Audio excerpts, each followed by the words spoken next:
everybody. Welcome to Fireside Adoptees. We are holding a special event called Amplifying Advocacy Voices.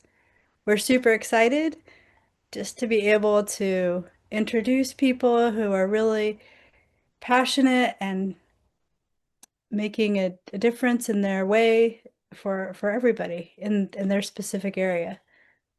So we are excited. This is our first time doing this specific um, kind of event. So hopefully there'll be more to come. And yeah, and our guests today are Linnell Long from Intercountry Adoptee Voices.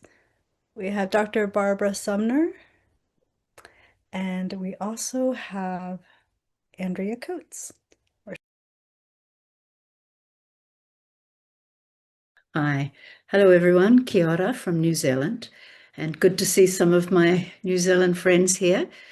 So I'm a historical fiction author. I'm a memoirist, and I was adopted in 1960, forcibly taken from my mother. And as I like to say, I was adopted into a bare room Anglican home that had none of the culture that I would have had if I'd been able to stay in my own family. I've written something here rather than just talking. I'm much easier on paper than I am in person. So I just want to talk about the fact that I'm a vocal advocate for empowering adopted people through knowledge. That's my very specific area that I focus on. In 1997, 3.2% of the population of New Zealand were adopted. A massive number, one of the highest in the world.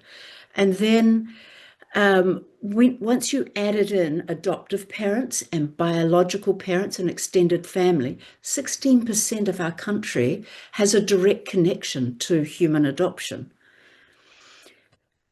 Adoption, as we know, is portrayed everywhere as helping a needy child to experience a loving home. And as a bonus, helping someone resolve their infertility and family building challenges. This win-win story of rescue and advantage is endlessly retold in the media. It's embedded in our legislations, our judicial systems, our families, and our collective social beliefs. It's the dominant narrative of adoption as a social good that often overlooks the complex social, legal, political implications of living as a person taken for the purpose of adoption. So the thing I always like to ask is, what is adoption actually?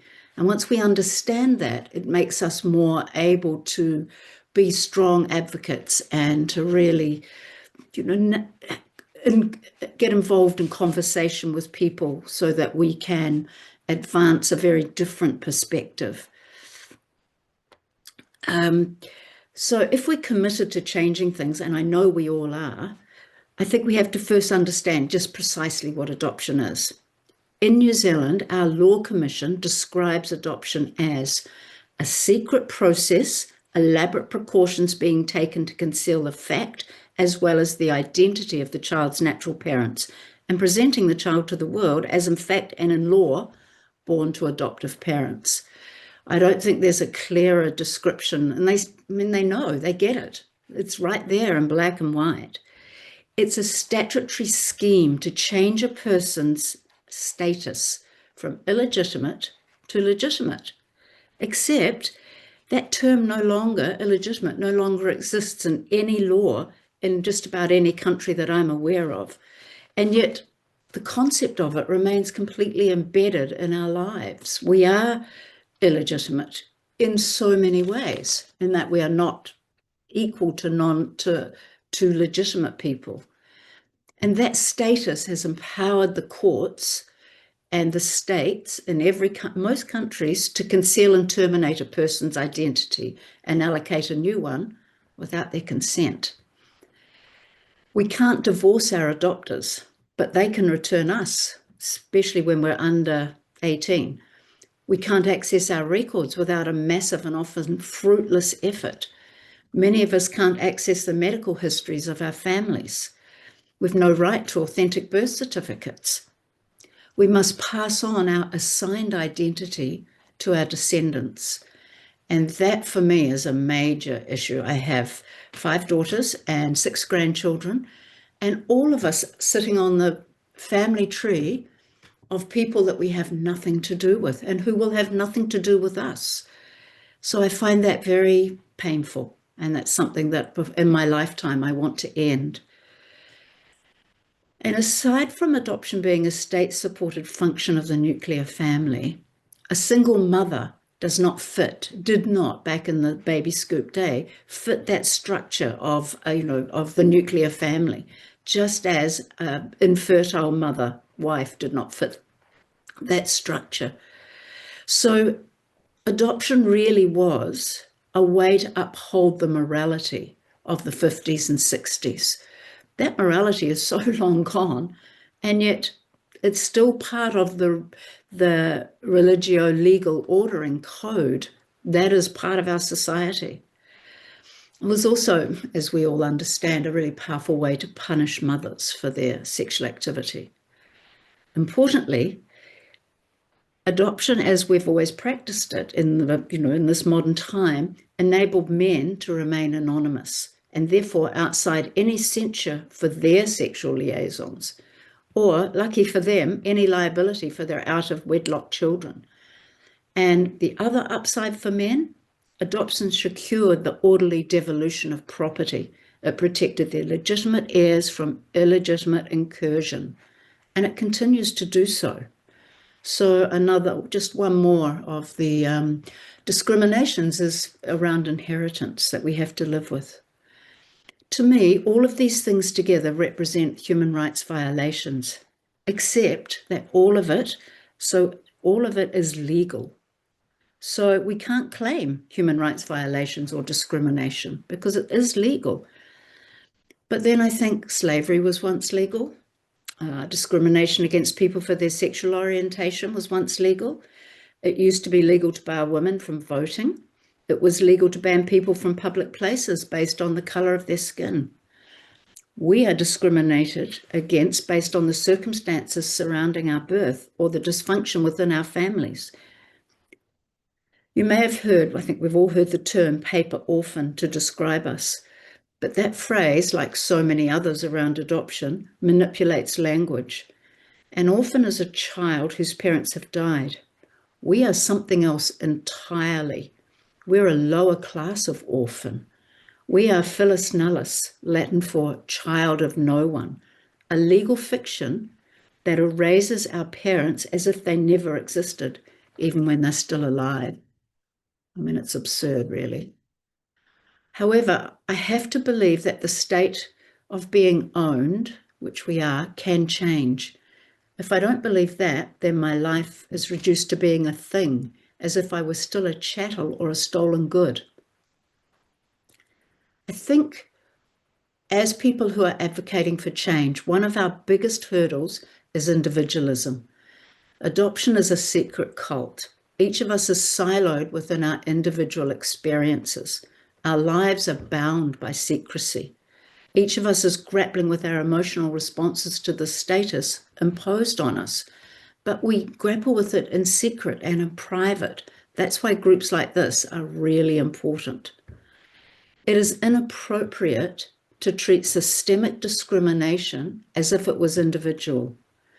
All those once legal and now outlawed forms of discrimination all had one thing in common: collective effort.